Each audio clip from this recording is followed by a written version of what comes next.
जंग सिर्फ हथियारों से नहीं लड़ी जाती, कूटनीतिक मोर्चे पर भी जीत भी बहुत जरूरी है। पाकिस्तान के खिलाफ भारत इस मोर्चे को फतेह कर चुका है और अब पाकिस्तान की नींद उड़ी हुई है। कहीं भारत ने हमला कर दिया तो दुनिया के नक्शे से उसका सफाया हो जाएगा। हालांकि पहलगाम हमले के बाद पाकिस्तान ने भी कूटनीतिक समर्थन पाने के लिए खूब हाथ पैर मार लिए हैं, लेकिन भारत की वैश्विक ताकत के आगे उसकी कोशिशें धरी की धरी रह गई।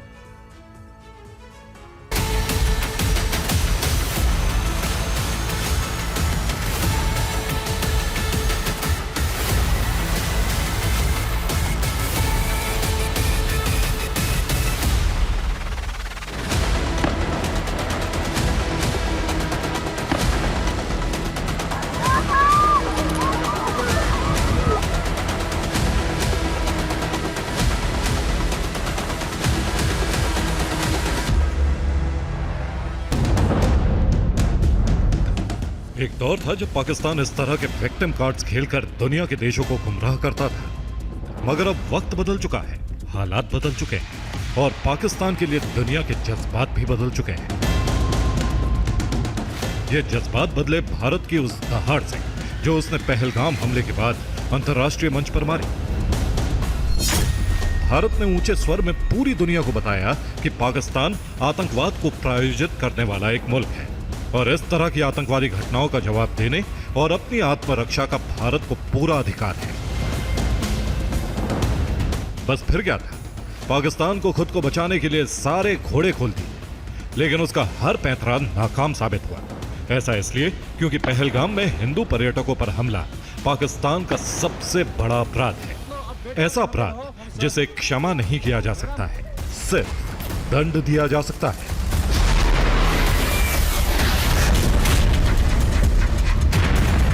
और पाकिस्तान भी जानता है कि 2016 की सर्जिकल स्ट्राइक हो या 2019 की बालाकोट एयर स्ट्राइक, प्रधानमंत्री नरेंद्र मोदी के नेतृत्व में भारत अब किसी आतंकी घटना की सिर्फ निंदा नहीं करता, बल्कि प्रतिशोध भी लेता है और इस बार का प्रतिशोध निर्णायक होगा।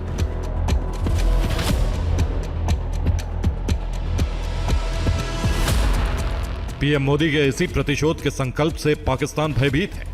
वो जानता है कि पूरी दुनिया में मोदी की डिप्लोमेसी का डंका बज रहा है। अमेरिका हो या फ्रांस, जापान हो या ऑस्ट्रेलिया, हर कोई पाकिस्तान के आतंकवाद के खिलाफ भारत के सुर से सुर मिला रहा है और पाकिस्तान एक कोने में सहमा हुआ अलग थलग पड़ा है। पाकिस्तान प्रायोजित आतंकवाद के खिलाफ अब तक America, France, Italy, Britain, Israel, Japan और ऑस्ट्रेलिया जैसे बड़े देश भारत का समर्थन कर चुके हैं।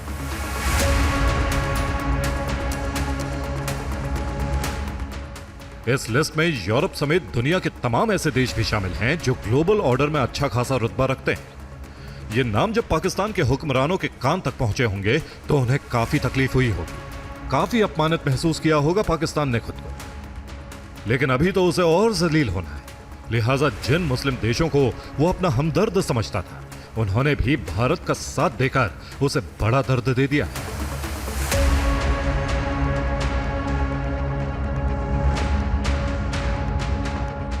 मुस्लिम वर्ल्ड का भारत को समर्थन पाकिस्तान के लिए सख्त संदेश है। संदेश ये कि अगर अभी तक नहीं संभले तो आगे की राह मुश्किल हो जाएगी। भारत को समर्थन देने वाले मुस्लिम देशों में ईरान, यूएई, सऊदी अरब, मिस्र, Iraq, Jordan, Kuwait, Qatar, Indonesia और अफगानिस्तान शामिल है।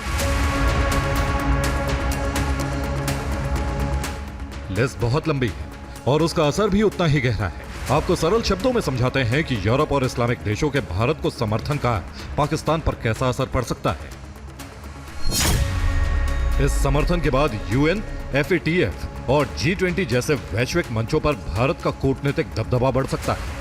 वहीं पाकिस्तान इन मंचों से पूरी तरह अलग थलग हो सकता है और उस पर FATF की ग्रे लिस्ट में जाने का खतरा भी मंडराने लगा है। भारत को OIC में भी मुसलमान देशों से सकारात्मक प्रतिक्रिया मिल रही है, जिससे उसका सॉफ्ट पावर मुस्लिम वर्ल्ड में और मजबूत हुआ है। जबकि अपने भाईचारे वाले इस मंच से भी पाकिस्तान दरकिनार होता नजर आ रहा है। भारत को मुस्लिम वर्ल्ड का फुल सपोर्ट मिलने से पाकिस्तान को इन देशों से मिलने वाली फंडिंग पर और हज कोटे पर भी असर पड़ सकता है।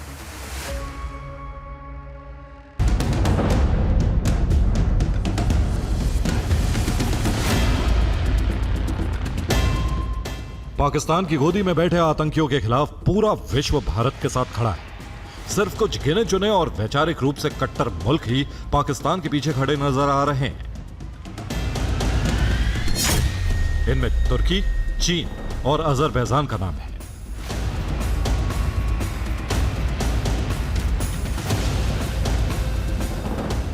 हालांकि ये मुल्क ना तो पाकिस्तान को किसी तरह की सैन्य मदद देंगे और ना ही फंडिंग करेंगे। चीन की मंशा जग जाहिर है, तुर्की सिर्फ जुबानी शेर है और अजरबैजान ज्यादातर लोग तो इस मुल्क का नाम तक नहीं जानते। हालांकि समर्थन के ऐलान के बाद तुर्की ने अपना एक जंगी जहाज कराची भेज दिया है और वो कराची पोर्ट पहुंच चुका है। खबर है कि तुर्की का यह जहाज पाकिस्तान की नेवी के साथ युद्ध अभ्यास करेगा, लेकिन भारत से जंग की सूरत में तुर्की पाकिस्तान का कितना साथ देगा यह कहा नहीं जा सकता। कुल मिलाकर कूटनीति के मैदान में पाकिस्तान बुरी तरह पस्त हो चुका है। अगर वो भारत की बढ़ती ग्लोबल पावर का अंदाजा वक्त रहते लगा लेता तो शायद पहलगाम जैसा अजीम गुनाह ना करता। पाकिस्तान शायद ये भूल गया कि पिछले 10 वर्षों में कूटनीतिक मंच पर भारत कितना मजबूत हुआ है। आपको उसे कुछ सरल उदाहरण से समझाते हैं।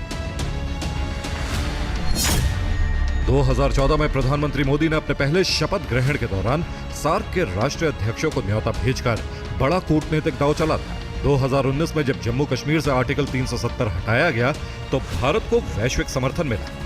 ये भी भारत की कूटनीतिक जीत थी। 2023 में भारत ने G20 से पाकिस्तान को किनारे किया और 2025 में पहलगाम आतंकी हमले के खिलाफ पूरा ग्लोबल समर्थन भारत के साथ है।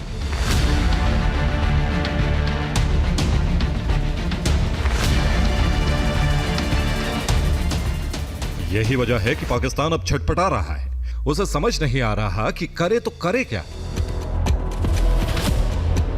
कूटनीतिक जंग में भारत बाजी मार चुका है। अब बारी है उस युद्ध की जो दुनिया के नक्शे से या तो पाकिस्तान को मिटा देगा या पाकिस्तान की जमीन से आतंकवाद को।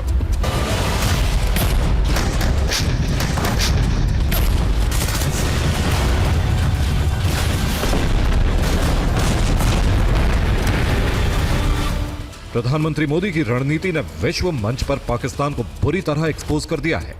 अब इंतजार भारत की सामरिक नीति का है। भारत जवाब देना जानता है और देगा भी जरूर, लेकिन अपने अंदाज में।